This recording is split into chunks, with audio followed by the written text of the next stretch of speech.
What do you see as a theme emerging for 2019? The office market seems to change year to year in design and leasing and everything. What do you see for 2019? Tim, we'll start with you. Starting with me?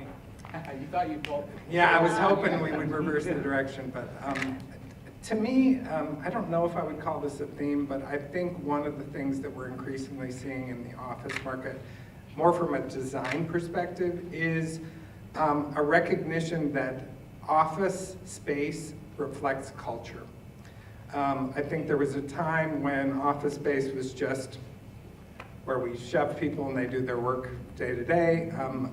Now I think there's a recognition, and part of it is with a lot of the premier projects we've seen in the last couple of years, office space actually reflects important information about the characteristics and the highlights and what's important to a company. And I think new employees care a lot about that, so we're seeing a different shift. Yeah, I'm not sure that I have a great perspective on the overall office market, but at least with Coworking here in Des Moines, we're getting ready to open a new space at 5th and Locust, which is about twice the size of what we currently have in the Bank of America building. We have seen other people enter the market with co-working spaces, or at least spaces their branding is co-working. I think we're still getting our minds around what does that mean. It's different for different people. I'm sure I don't usually talk to real estate people, I usually talk to entrepreneurs. So as I'm sure all you know, we work in Industrious, and some of the big national brands are really educating the market on what co-working is, and we're seeing that in Des Moines.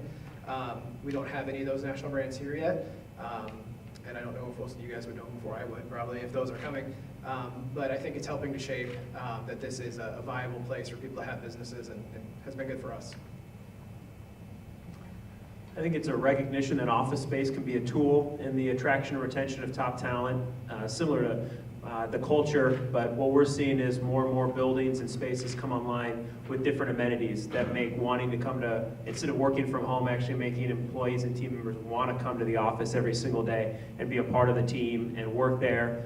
And so it's more collaborative spaces. It's we have a lot of biophilics, which is a new word for plants that live. So we've seen a lot of that. We've seen coffee service, Starbucks being added to buildings. Just a lot of those different amenities that make coming to work fun, game rooms, things like that. Kegerators. Yeah, kegerators. Yeah. What they've already said, I would add, what we're seeing is that well-being is rising to the top because your people are so important to your organization, and you need to look at your space through that lens. And that flexibility, or I like the word choice better, that you really are creating you're taking the entire workspace as your palette, and the employees really have the ability to use all of it, as opposed to traditionally they had assigned spaces. And that hospitality has really come into the workspace in a really, really big way. And so socialization and there's a lot of hotel concepts that you might get in a really lovely hotel that you're really starting to see show up, other than probably the sleeping quarters, but just that experiential aspect of walking into an amazing space. I'm glad mine follows suit and can hopefully be a little bit different, but I think part of what we're doing with this attraction and retention of talent has to do with the concept of redefining the neighborhood. And in some cases, that neighborhood is your floor. In some cases, that neighborhood is your building in which you are building amenities into the building. In some cases, it might be actually the physical neighborhood of retailers that are nearby, or skywalk access, or walkability. So it's kind of the concentric circles that people can move about.